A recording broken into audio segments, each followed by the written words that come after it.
Terrell Thomas, and we're back, and we're live right now. Kipp Collegiate AEBL hoops, and it is halftime going down right now. ATL Finest is taking on Worldwide TS. I'm joined by a gentleman that I'm growing to know very well out here in the sport and community in the sports well.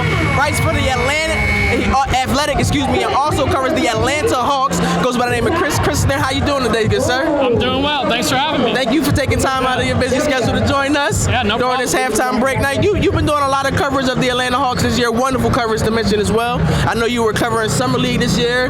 New look team, going a lot younger with the additions of DeAndre Hunter, also the addition of Cam Reddish. What were your thoughts on draft night with the selection of those two young talents? Yeah, I mean, I thought the Hawks definitely nailed the draft. I mean, for them to get two guys who they really, really wanted, both those guys, DeAndre Hunter and Cam Reddish, were in Travis Schlenk, general manager's personal top 5 all year. So the Hawks do draft evaluations 4 times a year where they ranked every single prospect. And both Hunter and Reddish were in Schlenk's top 5 all season. So to get two of those guys, you know, they traded up to get Hunter at number 4, but to get Reddish at number 10, I think that's a big steal for the Hawks, and someone who I think really fits in nicely alongside Trae Young and John Collins and Kevin Huerter. You know, 3 guys who are going to be the future of this team for years to come. So talk to me, actually, I love Cam, love DeAndre. Talk to me about Bruno. Yeah, Bruno is a guy that, you know, the Hawks really wanted too. You know, they got him at number 34 in the second round, and they actually, you know, had him in the first round. They graded him as first round talent. Gotcha. About a month before the draft, I wrote on the Athletic that Fernando was one of the guys they highly targeted, and to get him at 34, again, I think it's a big steal for them. I think he's someone who is going to provide defense immediately, rim protection, which, you know, after losing Dwayne Dedmon in free agency, I think they definitely need that. He doesn't have a three-point shot just yet like Dwayne Dedmon. I think that's going to be a work in progress. But, you know, for them to get someone who they really covet, someone who's going to be a high-energy guy, I think that's a big win for the Hawks. Not only did the Hawks make big moves in the draft, they also made a few moves and during the free agency period. Of course, Parsons is now here. Chandler Parsons is now a member of the Atlanta Hawks. Evan Turner is here now, as well as Jabari Parker. So the Hawks not only made moves in the draft, but they picked up a few pieces as well. Yeah. What are your thoughts on Parsons, Jabari Parker, and the addition of Evan Turner? Yeah, I mean, to be honest with you, I don't think it's a really inspiring offseason for the Hawks, just because, you know, you have Evan Turner, you know, he's had his moments throughout his career, but he also had Chandler Parsons and Jabari Parker, 2 guys who've been injured quite consistently throughout their season. So, you know, to have 2 guys on your roster like that with, you know, troubling knees, I don't know, I think it's definitely a question mark in my opinion if we're going to grade like the offseason, just because at this point, I don't know what Chandler Parsons can really bring an NBA team. You know, in the past 3 seasons, he only just played 95 games. But if he is healthy, and again, it's a big if because, you know, as we've seen throughout his career, he's had trouble staying healthy. You know, but if he is healthy, he's a guy who can, you know, get you with the 3 ball at a high percentage. I think he's shooting at around 38-39% for his career. Jabari's going to be probably the high scorer off the bench. The one thing you worry about Jabari, though, is that he hasn't really played defense for much of his career. I mean, since high school? Yeah, since high school.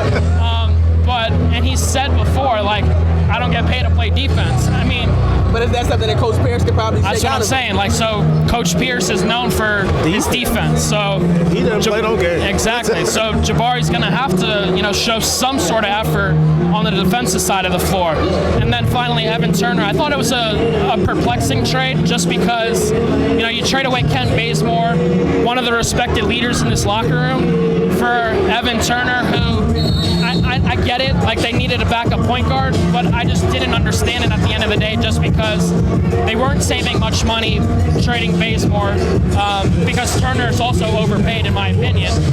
So to trade away Bazemore, who the young guys really looked up to, I don't know, I think it was just an interesting decision.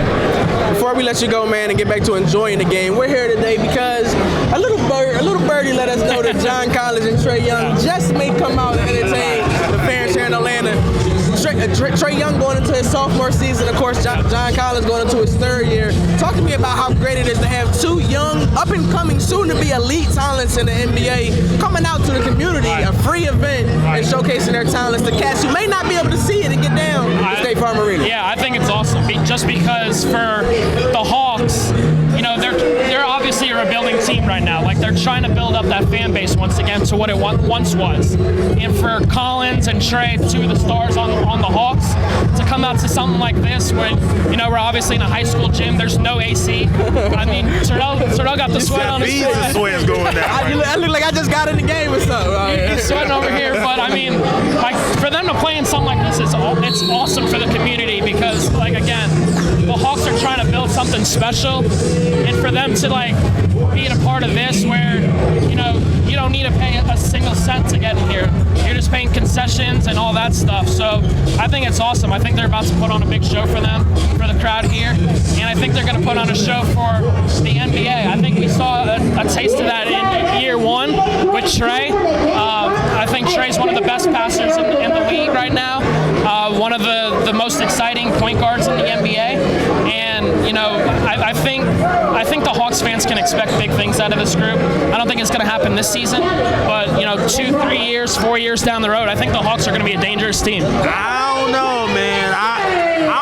I'm on the record of saying if Cam and DeAndre can do what I think they can do, I think we have a chance of maybe sneaking into the playoffs, maybe an 8th seed. Yeah, I mean, I definitely agree with you, but I mean, if we're looking back at last year, the Hawks started 6-23. Yes, they did. Yes, they did. Trey struggled for a couple months. Kevin, we didn't know what to expect out of Kevin Huerter. It took them a couple months to really get going. So I think it's just a little premature to say, you know, Hunter, Reddish, Fernando are going to step in immediately and you know, produce. Right. I think you know, a lot of times rookies, it takes a while for them to produce. Sometimes it doesn't even happen in year one. True. So for them, I just think it's going to take a little bit of time before we actually see what they can bring.